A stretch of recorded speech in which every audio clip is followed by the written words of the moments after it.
அன்பு குழந்தையே, தைரியமாக இரு, செயல்படு, வெற்றி நிச்சயம்.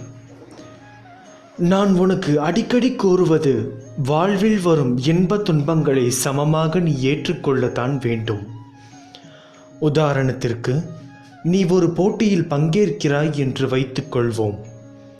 அதில் நீ வெற்றி பெற்றால் மிக சந்தோஷமாகவும், தோல்வியுற்றால் இவ்வுலகிலேயே நீதான் அதிகமாக துயரப்படுவதைப் போல் வருத்தப்படுகிறாய்.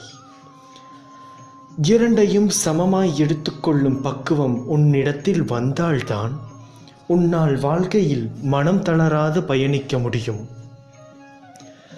இன்பமும் துன்பமும் உனது பார்வையில்தான் உள்ளது. தோல்விகள் ஏற்படும் போது கவலை வரத்தான் செய்யும், அது தவறில்லை. ஆனால் எந்நேரமும் கவலைப்பட்டு கொண்டே இருக்காதே என்று நான் கூறுகிறேன்.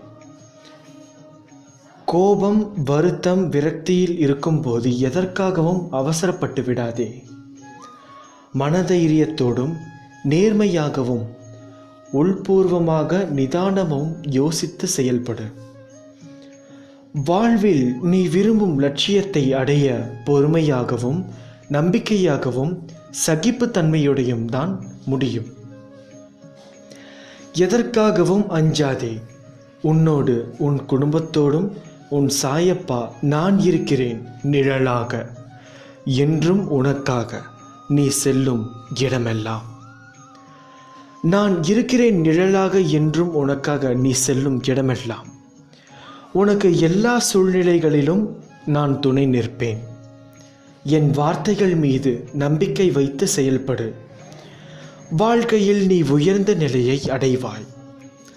உனக்கு எல்லா சூழ்நிலைகளிலும் நான் துணை நிற்பேன். நல்லதே நடக்கும். என் பரிபூரணம் ஆசீர்வாதமும் அருளும் பெற்ற என் பிள்ளை நீ.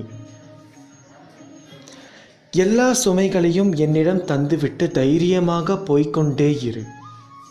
வருத்தத்தை விட்டு பொறுமையாக உனக்கான இலக்கை நோக்கி போய்கொண்டே இரு. உனக்கு துணையாக நான் என்றும் நிற்பேன். நீ நடக்கும் பாதையில் முட்கள் இருந்தால் நானே முன் சென்று முன்பாகவே களைத்து விடுவேன். எதையும் பொருட்படுத்தாமல் உன் இலக்கை நோக்கி போய்கொண்டே இரு. நீ போகும் பாதையில் மிக மோசமான மிருகங்கள் வரலாம், மோசமான மனிதர்கள் வரலாம். எதை கண்டும் அஞ்சாதே, தைரியமாக இரு. உன் இலக்கை நோக்கி போய்கொண்டே இரு. நான் அவர்களை தூக்கி வீசி பந்தாடுவேன். சாது மிரண்டால் காடு கொள்வது என்பதை நீ அவர்களுக்கு காட்டும் தருணம் வந்துவிட்டது. உன் இலக்கை நோக்கி போய்கொண்டே இரு. எல்லாம் நான் பார்த்து கொள்வேன். வெற்றி நிச்சயம். உனக்கு திரும்ப திரும்ப வலியுறுத்துகிற ஒரே விஷயம், கஷ்டம் என்பது உனக்காக கண்டுபிடித்து உன்னை சிக்க வைத்திருக்கிற நிலை அல்ல. உலகில் பிறந்த எல்லாரும் பல சூழல்களில் அனுபவித்த ஒன்று அது. இப்போது உனக்கு வந்திருக்கிறது. தப்பிக்க தெரிந்தவர்கள் விதியை இறைவன் அருளால் மாற்றி வாழ்க்கையில் உயர்ந்தார்கள். பயந்து தளர்ந்து தன்னம்பிக்கையை இழந்தவர்கள் தோற்று போனார்கள். விதி என்கிற பாம்பு அவர்களை முற்றிலும் சாப்பிட்டு விட்டது. நீ வாழ்க்கையில் உயரப் போகிறாயா, சிக்கிக்கொள்ளப் போகிறாயா? இதை தீர்மானிக்கவே இப்போது நீ அனுபவிக்கிற நிலை. வாழ்க்கை என்னும் பெருங்கடலில் வாழ்கிறாய். உன்னை நோக்கி வரும் அனைத்துமே ஏற்கனவே நிர்ணயிக்கப்பட்டது. அவற்றை தான் நாம் விதி என்போம். உன் வாழ்க்கையில் விதி என்பது நல்லதா கெட்டதா? உன் வாழ்நாளில் தினம் தினம் அசைகின்ற அசைவை கூட அது ஏற்கனவே நிர்ணயிக்கப்பட்டதாய் இருக்கும். அப்படி இருக்கையில் ஒரு பக்கம் விதி, இன்னொரு பக்கம் கர்ம வினை.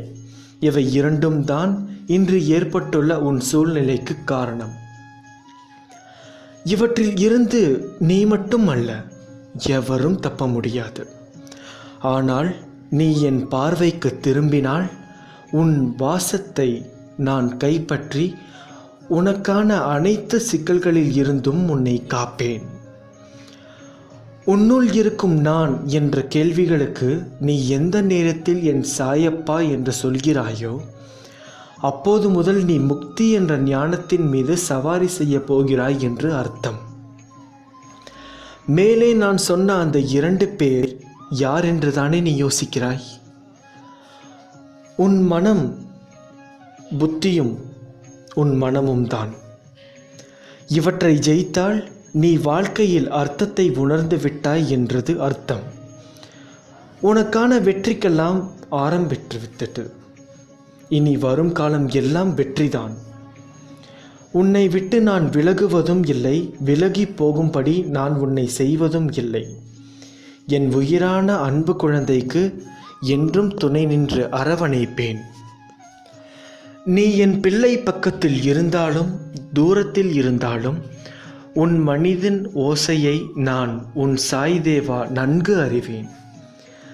எது என் பிள்ளையுடைய சாயல் என்பது எனக்கு உணர்வது சுலபம். நீதான் வேண்டாததை மனதில் இடம் கொடுத்து வைத்துக்கொண்டு உன் மனதை அதில் தொலைக்கிறாய். நிம்மதியற்ற நிலையில் இருக்கிறாய். இதை இப்படியே நான் விட்டுவிடுவேன் என்று நினைத்தாயோ? உன்னை ஒரு சிற்பமாய் கொண்டு வருவதே என் எண்ணம். நிச்சயம் கலைகள் நிறைந்த சிற்பமாய் ஜொலிப்பாய். இறைவன் எப்போதும் நம்மையே நினைத்து கொண்டிருப்பவன். ஆனால் நாமோ அவனை தவிர பிறவற்றில் மனதை செலுத்தி கொண்டு இருப்பார்கள்.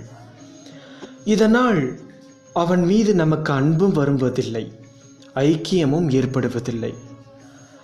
நானும் அவனும் மின்சாரமும் மின்கம்பியும் போல, இரும்பும் காந்தமும் போல, மலரும் வாசமும் போல, செடியும் வேரும் போல, உடம்பும் உயிரும் போல ஒன்றில் ஒன்று கலந்திருக்கிறோம் என்ற உணர்வு ஏற்படும் வகையில் பக்தி செலுத்த வேண்டும். நான் அப்படிதான் பக்தி செலுத்துகிறேன், ஆனால் கஷ்டம் தொடர்கிறதே என்று நீங்கள் கேட்பீரானால் உங்கள் பக்தி பொய்யானது என்று பொருள். ஐக்கிய உணர்வு வந்துவிட்டால் துன்பமும் இன்பமும் தனித்தனியாக தெரியாது, அனைத்தும் சமமாக தெரியும். மனம் இறைவனிடம் கெஞ்சி கேட்காது, அதை பற்றி நினைக்காமல் நடைபோட ஆரம்பிக்கும். உன்னுடைய மனதில் நான் இருக்கும்போது உனக்கு என்ன கவலை?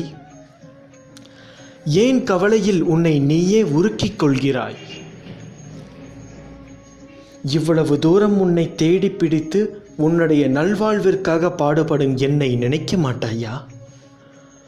ஒரு நிமிடத்தில் சரியாகிவிடும் சக்தி என்னிடம் இருந்தாலும் உன் கர்மவினை கழிய வேண்டாமா? என் செல்ல மகளே, இரவு சூழ்ந்தும் உடனே ஆதவன் தோன்றிவிடும் இல்லையம்மா? ஆனால் ஆதவன் தோன்றாமலா இருக்கிறான்?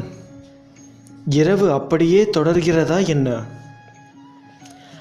அந்த இரவும் வெளிச்சத்திற்கு வர ஆதவனுக்காக குறிப்பிட்ட காலம் வரை காத்திருக்கவில்லையா?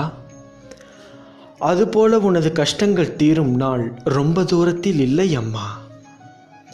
மிக விரைவில் நீ எல்லா கஷ்டங்களில் இருந்தும் விடுவிடுப்பாய். உன் வாழ்வில் உள்ள இருள் அகற்றி அதில் ஒளியேற்ற தீபங்களுடன் நான் தக்க சமயத்திற்காக காத்து கொண்டிருக்கிறேன். எழுந்திரு மகளே, சர்வ சக்தியுடைய என்னை தந்தையாக அடைந்த பாக்கியவதி நீ அல்லவா? நீ அழலாமா? நீ அன்ன ஆகாரமின்றி அழுதிக் கொண்டிருந்தால் இந்த தந்தையால் தான் அதை தாங்க முடியுமா? பட்டினி கிடப்பது எதற்காக? எதற்குமே தீர்வில்லை மகளே. உன்னை புத்திசாலி என்று தான் நினைக்கிறேன். நீ இவ்வளவு கோழையாகவா இருப்பாய்? போய் சாப்பிடு, எனக்கு எடுத்து வா. எனக்கும் பசிக்கிறது. நான் உனக்கு ஊட்டி விடுகிறேன், நீ எனக்கு ஊட்டு, சரியா? எவ்வளவு கவலைகள் இருந்தாலும் கோபங்கள் இருந்தாலும் அதை அன்னத்தில் காட்டக்கூடாது. நல்லதே நடக்கும். யாம் இருக்க உனக்கு என்ன பயம்? உனது உழைப்பை பிறர் வாய் தின்னும்போது உன் உழைப்பின் பலனை பிறர் அனுபவிக்கும் போதும் வருத்தப்படாதே. அவர்கள் உன் கர்மாக்களை, உனது பாவங்களை உண்டும் அனுபவித்தும் உன்னை விடுதலை செய்கிறார்கள். நீ இழந்து போனதையும் தொலைந்து விட்டதையும் நான் அறிந்திருக்கிறேன். என் கண்கள் காணாமல் எதுவும் நடக்க முடியுமா? இருந்தும் நான் மௌனமாக இருப்பதற்கு காரணம், அவை உனக்கு நன்மை விளைவிக்கும். பிற்காலத்தில் பெரும் பலனோடும் வட்டியோடும் ஆசீர்வாதத்தோடும் மீண்டும் உன்னிடமே வந்து சேரும் என்பதை தீர்க்கமாக அறிந்திருப்பதால்தான். என் குழந்தாய், உன் வேண்டுதல் கேட்கப்பட்டது. நீ எனக்காக பொறுமையாக காத்திரு. என் அருள் உன்னை அணுகுவதற்கு மனதை என்னிடம் திறந்து கொடு. கடந்து போன விஷயங்களையும் முடிந்து போன விஷயங்களையும் பற்றி கலங்காதே. எப்போதும் உனது பாரங்களை சுமக்க நான் இருக்கிறேன். உனது கர்மா முடியப் போகிறது. அது முடியும் காலகட்டத்தில் பெரும் செல்வத்திற்கு அதிபதியாவாய். உன்னை தூற்றி பேசியவர்கள் வியந்து பார்க்கும் நேரம் ஓடி ஒளிய தேவையில்லை. இனி வரும் காலம் பொன்னான காலம். துயரங்கள், வேதனைகள் அத்தனையும் முடியடையப் போகிறது. நான் இருக்கும் வரை கலங்காதே. உன்னோடு நான் இருக்கிறேன். உனது எண்ணங்களாக, செயல்களாக, பார்க்கும் பார்வையாக, பேச்சும் வார்த்தைகளாக, பொறுமையுடனும் நிதானத்துடனும் நீ இருப்பதற்காக உன்னை தொடர்ந்து கொண்டே இருப்பேன். அல்லாஹ் மாலிக்.